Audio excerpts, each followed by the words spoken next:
Hi everyone, my name is April Kring. I am a teacher in Lebanon, Tennessee at Friendship Christian School. Welcome to what's left of my makeshift classroom for distance learning that we just completed. I've been teaching for 19 years.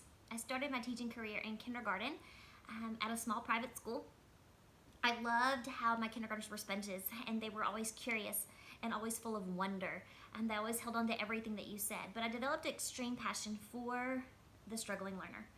I wanted to know how their brains worked. I wanted to know how I could help. What were the tricks and tips that I could do to help them become successful and things that they could carry with them lifelong.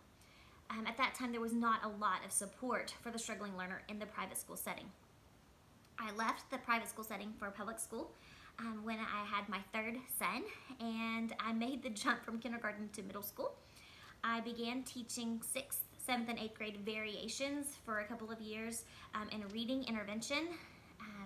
Through this time, I had the opportunity to teach the pre-AP kids, so I taught the advanced kids, but I also taught the RTI squared kids as well, and those became my children, my passion. And I learned a lot from the public school setting where I was and the phenomenal special education program that we had there. But I still felt like something was missing. I still felt like we weren't exactly reaching the individual. We were reaching small groups, but we weren't meeting each individual where they were. During this time as well, my youngest son, we started to suspect that he had some type of learning or processing disorder. And we started him in a variety of therapies before we had him officially tested. And I noticed that in those therapies, the skills that he was learning were working, but the methods in which they were presented to him caused him a lot of anxiety and anger and self-confidence issues. He became very frustrated. He did not want to learn anymore at all.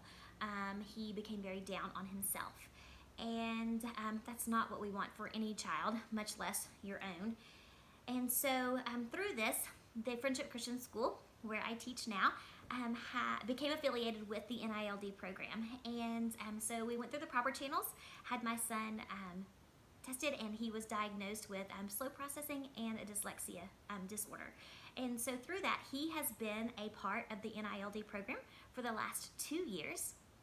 And through this, I have seen him just flourish. I have seen the things that he is doing and the things that they are equipping him with, the wonderful educators there that are truly tapping into his fullest potential as a whole child.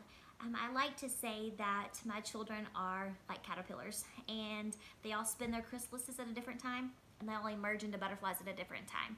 And I want to be there for each one of them during this process, no matter how quickly they emerge or how slowly they emerge. I want to be able to give back as well. These NILD instructors have just blessed our lives tremendously, and I want to be able to give that back to students who are similar to my son or even have different struggles. And I want to hold those children dear and let them know how special they are. I want to equip myself with as many tools in my toolbox as I can to be the best person to help them reach their fullest potential and to carry these things with them throughout their life. So I look forward to being on this journey with you.